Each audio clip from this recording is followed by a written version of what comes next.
Hi everyone, so today we're going to talk about the SEN. Before we really touch straight into the SEN, right, the first thing we're going to share about today is actually the price strategy, how SEN will be priced at.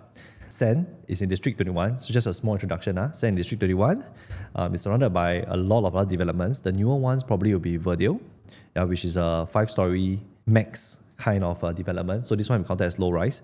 But of course, there are mixture like Foret, that can go up to 10-story. So Foret can be a mixture, because there's Foret got lower stories also. So Foret got a mixture of high-rise and low-rise. So today we're going to share the price strategy of how we can make use of low-rise, high-rise, over mid-rise, right, to plan our investment strategy. So firstly, for high-rise. So high-rise, right, we take Alta as an example. So Alta 2-bedder as an example. What we can see over here is that there is a gap of 26% from the lowest or cheapest unit to the most expensive unit. So for high-rise, this is what we always see. And for high-rise, I think the selection is also a lot easier because usually, for example, like the recent launch, Promenade Peak, as well as Zion Grand, right, it's only 2 or 1 towers. So it's like one stack as a whole. So the price strategy of how we can pick for high-rise, right, would be to choose actually the cheaper unit. So the cheaper unit to the highest unit, you can see from here, for example, Alta, right, there's already a gap of about 400k. So as long as you buy cheaper, it's safer. So I would say for this kind of high-rise development, right, it will be easier to select. There's no much complications to it because there's no much facing to choose from and stuff like that. Then for low-rise, you can see that I'm taking Verdale, which is the competitor next to the SEN, as an example. 2-bedder also. It's about 14% gap from cheapest to the most expensive unit. So for low-rise, there's definitely a lot of different facing. So this 14%, right, I never take into consideration, like per unit for that facing only. So it's as a general whole. Regardless of whether the facing, regardless of the level, the cheapest to the most expensive unit is a 14% increase. And this trend, right, can be seen throughout. Even for Faber residences, maximum also 5-story. The very recent new launch, 2-bedder also. So the cheapest to the most expensive unit we can see is also a 16% price jump. So this is uniform throughout. Okay, so now what about mid-rise? Because mid-rise is for the SENs, then for some of the newer developments like Park Town, this is how mid-rise will perform. So mid-rise, Park Town also there's a lot of units, different facing, maximum up to level 12. So you can see that the highest to the lowest is about 14%. So what does this mean? Is that low-rise to mid-rise, right, we see a general gap of about average maybe 15%. For high-rise, usually we see about 25%. I got see as high as 30% before gap. So the strategy for high-rise again is just to pick the cheapest unit as much as possible to get the safety buffer.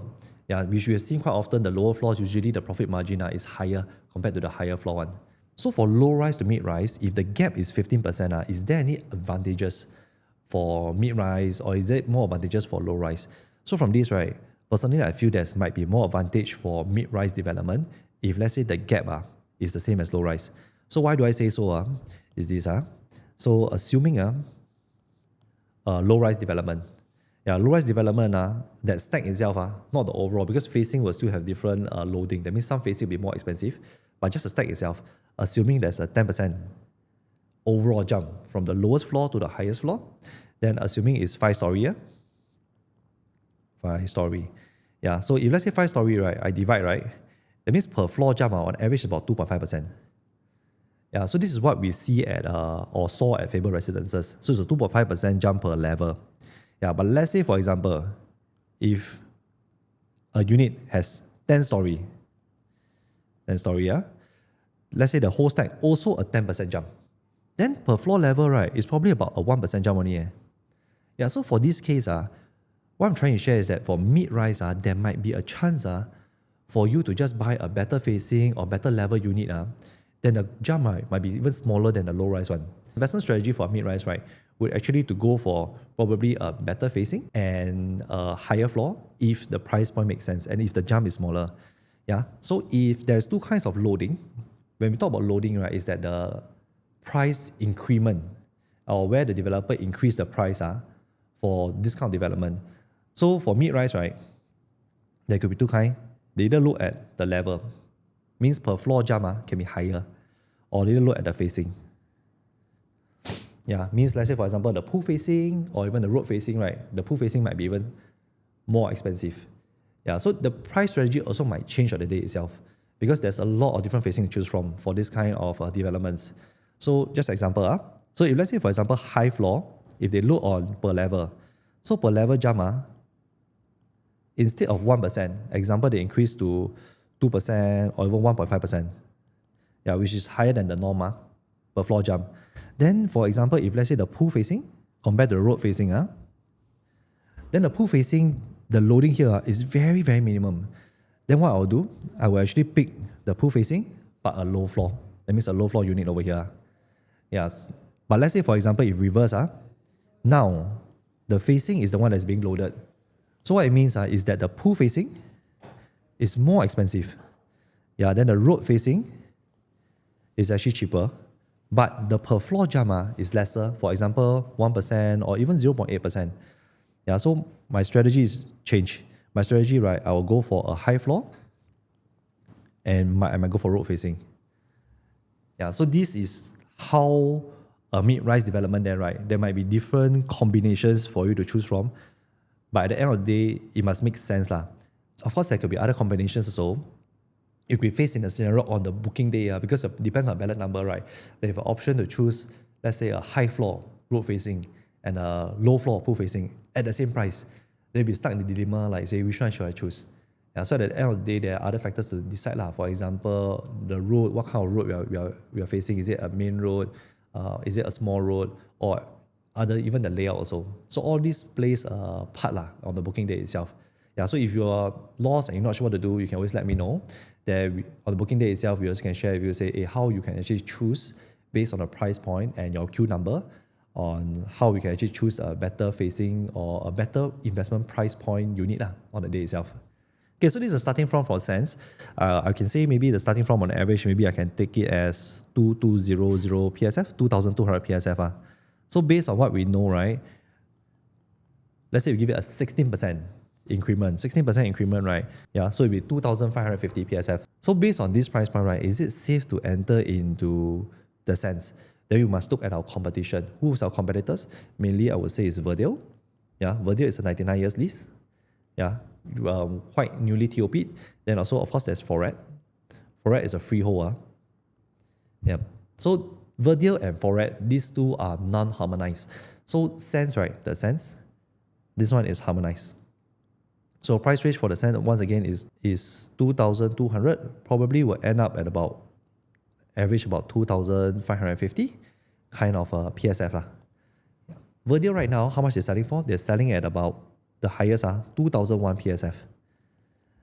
Then for Foret, probably about 2003 to 2004 PSF. I'll just take it at 2003 PSF. Yeah. Since these two are non-harmonized, to change it to a harmonized kind of PSF, right, we need to add 7% plus 7%. So why add 7%, right? For those that haven't seen our harmonized video, you can go and have a look. So because for harmonization, right, they took away the aircon latch, then there are some things, for example, the wall.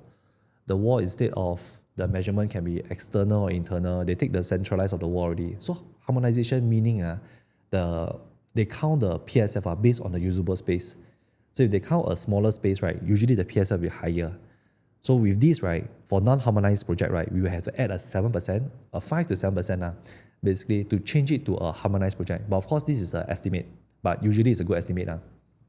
Okay, so let's say, for example, the Verdale, if for 2001 PSF, I plus a 7%, it would already be a 2247. Yep. 2247 PSF. This one is for Verdale.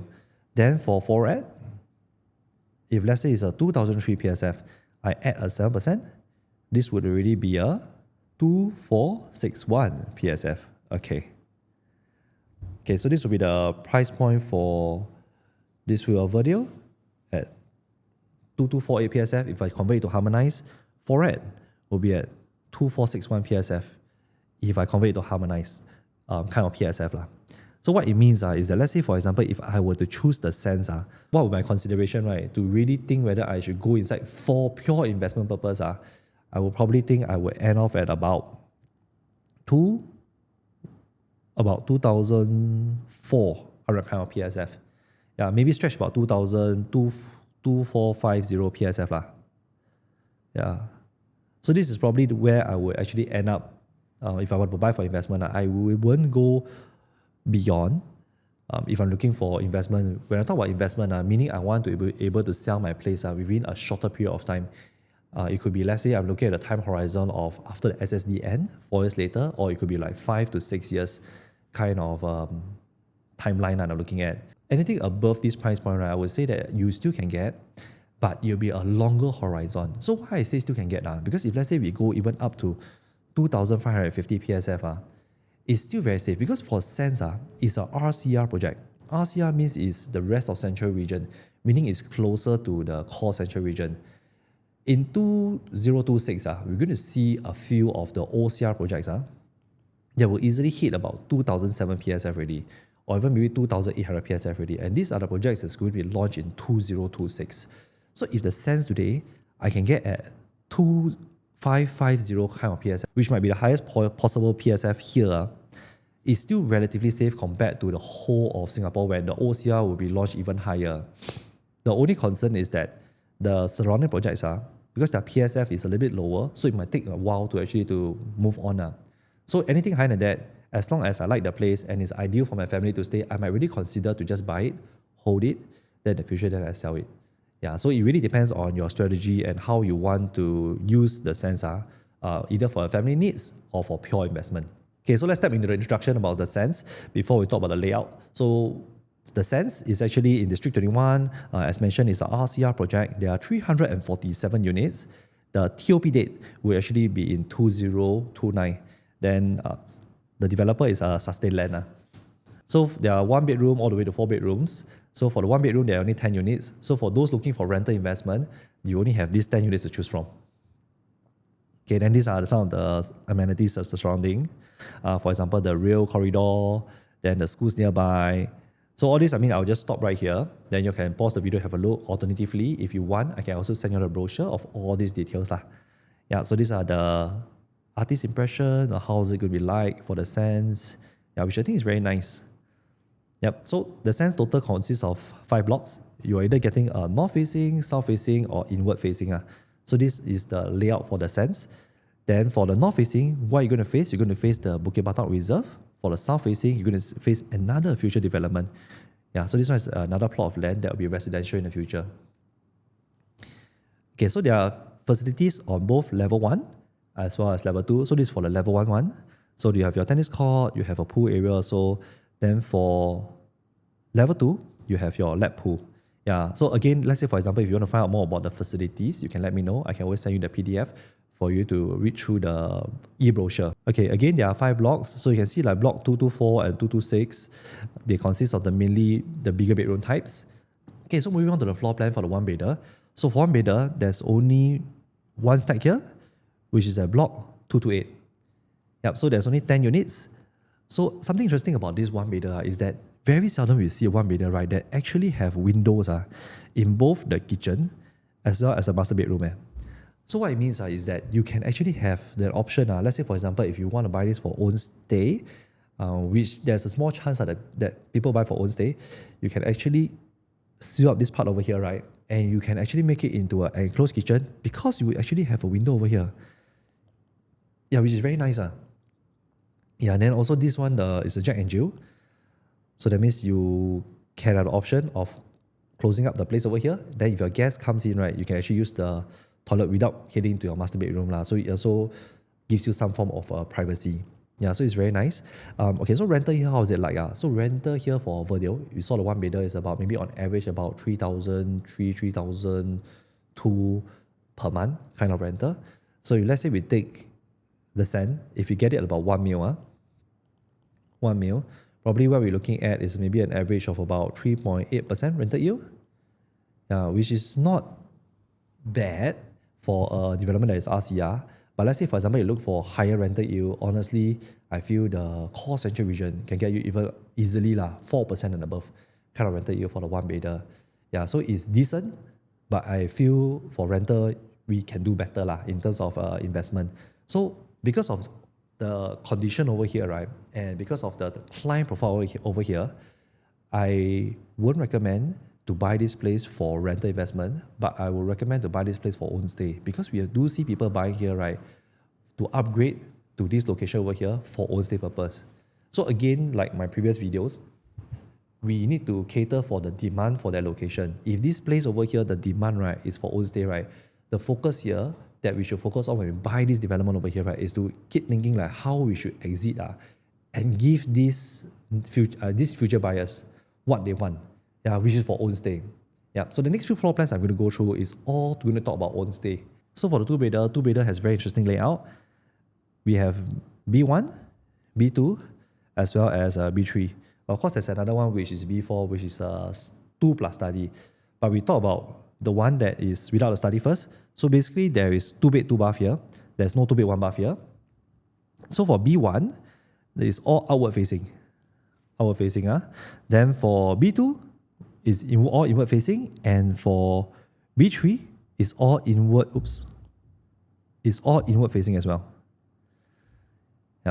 So based on this, the floor plan, I'll just take B1 as an example. Something that is nice over here, we finally have a proper enclosed kitchen. Then again, we have seen recently these days that developers start to really give windows to the toilet, which is very nice because you have really good ventilation rather than just the vents. The vents usually is not that strong. Then for example, the kitchen also have windows. That's why it can be enclosed. And one thing nice about B1 is that they have windows here at the corridor area, because the corridor here always tends to be very dark. So you always have to, install the light up here at the point over here to make sure that the corridor is well lit. But if there's a window over here, natural light can come in. It's actually a lot nicer, a lot brighter. So there's something very nice. So B1 layout is a very ideal layout. Then B2. B2, the size is 678 square feet. It's actually the same as B1. So B1 also 678 square feet. But B2 don't have an enclosed kitchen. It's an open kitchen concept. The toilets don't have windows. They have a big DB box over here and a bigger corridor space over here. Then of course there's B3. B3 got an enclosable kitchen concept. Then there's a corridor over here. And add up together, this one is 732 square feet. Because of all these factors, if I were to choose and consider my next buyer that's going to buy from me, right, for own stay element, I would probably go for B1, because B1 has everything inside there. But the price point, there could be a chance it could be lower also, because it's outward facing compared to the inward facing, the B2 and B3. And it has everything. Basically, you have your enclosable kitchen, which is the more ideal layout these days. Then also you have your windows that is in the toilet, and as well as the corridor, which is very bright. So given all these factors, right, B1 would actually be my first choice, then followed by B3, my second choice. Why B3 my second choice? Because B3, again, you have your enclosable kitchen. Then at the same time, all the toilet, right, actually has a window. The reason why B3 will be the second choice and not the first choice is because of the price quantum, because the overall size is bigger, so I expect the quantum to be higher also. Plus, this unit is actually inward facing. You cannot find outward facing unit, so the price point might be a little bit higher also. Then of course the last one would actually be B2. Because this open kitchen concept and there's no windows.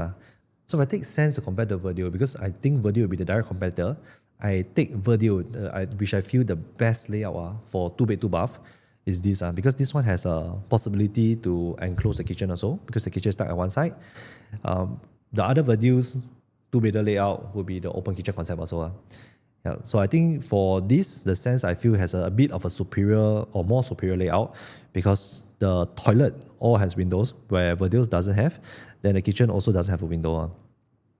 So based on this, I feel that if you're able to get a unit which is this B1 layout, I think it might be a good investment opportunity because you will be selling someone for own stay in the future. So then we go to the 2 plus study. So 2 plus study will be another option, but the 2 plus study, I will categorize it together with the B2 open kitchen concept, because for 2 plus study, right, the kitchens are all open kitchen concept also.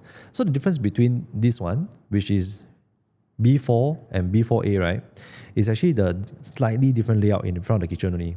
Yeah, other than that, this is very similar. You do have your common room, which has a Jack and Jill toilet that can link you to the study room. Then you also have a master bedroom. So because the dumbbell layout, so you don't waste space on the corridor. So that's why the size is also quite effective, which is actually at 775 square feet. So this one again boils down to the booking day. If let's say the price point for B3, right, B3 is at 732 square feet. It's very, very close to the 2+ study, right? Then on the booking day itself, right, I might change to this layout. The only major issue, right, is that this one doesn't have an enclosable kitchen, and as well as the toilet, right, don't have windows. But in terms of space-wise or usable space, this one actually has an additional study room. Yeah, so this one we can see on booking day. The price point might make sense for me to get the square feet and as well as the function of the place also. But for now, the choice would still be B1, B3, then B2 as well as the 2+ study. I categorize it as my third choice together. For 3-bedder, so 3-bedder, there's very interesting layout. You of course have a very compact 3-bedder, which is at 872 square feet. So 872 square feet, this is actually a dumbbell layout. It's a functional layout. That means whatever you want, right, or whatever that is needed for a family, right, you have it there already. You have your kitchen, you even have your bomb shelter over here, which is your storage area. You have 3 proper bedrooms. Yep. Then also you have a Jack and Jill toilet for one of the common rooms, which this room technically can be a master junior suite. And your guests also can come into this toilet and will not have interference with bedroom 2. That means bedroom 2 will still have their privacy. Yeah, so it's a very functional layout. My only concern is that this one is not a traditional kind of layout. The traditional kind of layout would actually be C2 already. So C2, when I talk about traditional, meaning all the bedrooms will be tucked at one side. Yeah, and this one has everything. And also on top of everything that you have for functionality, right, you also have things like, for example, the windows at the toilet, which is always appreciated, and the windows at the kitchen. And of course, this one is an enclosable kitchen. Yep. Then you still have a long walkway here, which you can actually do your shoe cabinets over here as well. The bedrooms are all facing the same direction, so you don't have one bedroom suddenly looking at one side compared to the dumbbell unit. And there's nothing much to add on about this layout except there's effective layout at 936 square feet. So this layout I feel would be the more accepted layout. So for upgraders, right, this one might be one of the better choice. So C2 also have your utilities. So utilities over here, right, has an advantage because you can either make your entrance from the kitchen here or from external here. Yeah, so you can build a door here to make it enclosed, or you can really use it as a small study area as well, if you need to. Yeah. For C3, the very big plus point you can see over here would actually be a landscape layout for the balcony and living room already. So this one will make the whole space look very big, spacious and bright. Yep. So because of all this additional size, your size for C3, right, will be at 1109 square feet. Additionally, what you do have is you have a WC right inside here. Same thing, you have your wet kitchen. Then you have an additional dry kitchen over here. Again, all the toilets has windows. Even the WC also have window. Then the all facing the same direction. So for this unit itself, there's only 3 stacks and all inward facing. Okay, lastly with the 3+ study. So 3+ study, as the name suggests, there's an additional study room. Something very nice also is that the study room, right, actually has a window. Yeah, but because of the window facing inwards, what's going to happen is that your study room, right, will probably be facing your other neighbor's study room. So technically you can see each other. Yeah, because it's a mirror image. Yeah, so you can see each other. But nice about this layout is that you do have your landscape layout for the living room, dry and wet kitchen also. Then your WC, even WC has windows. Then the rest of the rooms, right, except for the study room, all faces the same direction outwards.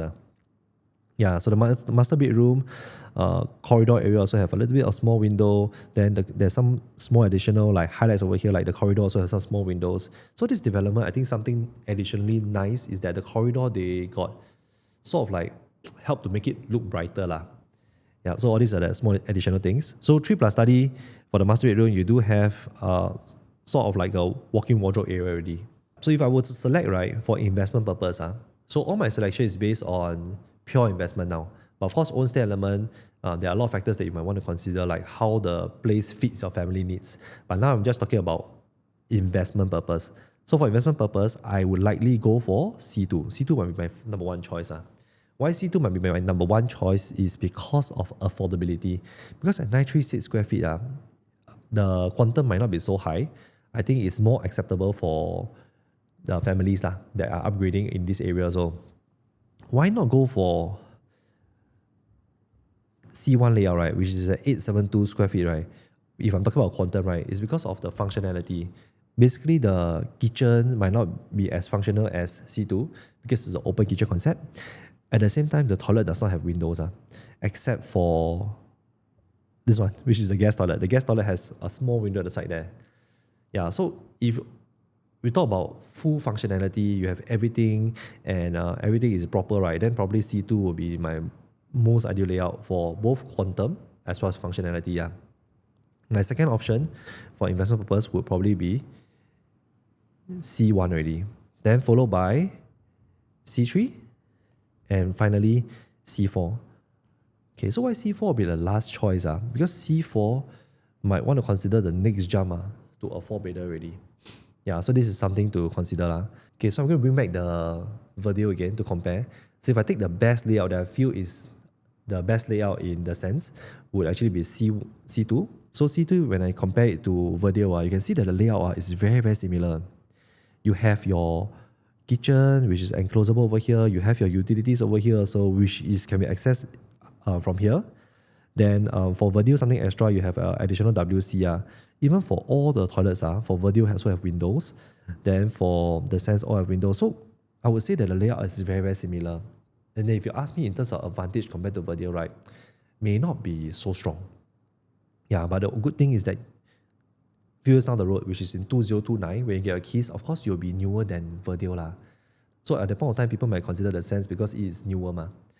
So C2 layout, I'm thinking in terms of, again, investment. So my exit probably about 5 to 6 years time, shorter term. But let's say I want to buy this for own stay, because of the comparison for video, right, I might choose this layout instead, which is C3 layout.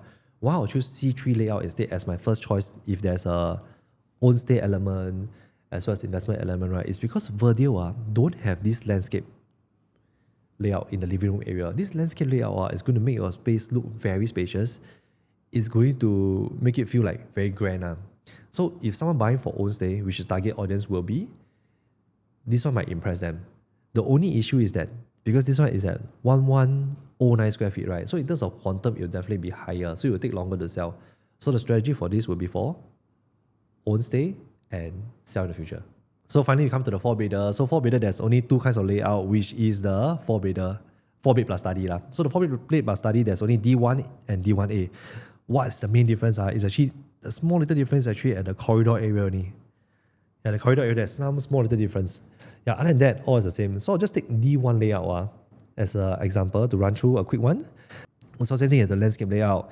So dry kitchen, wet kitchen, bomb shelter, WC. So basically everything that you need, you have. The windows at all the toilet. Yeah, even the WC. Then something nice is that you have a giant entry toilet, which allows bedroom 3 as well as bedroom 2 to use the toilet.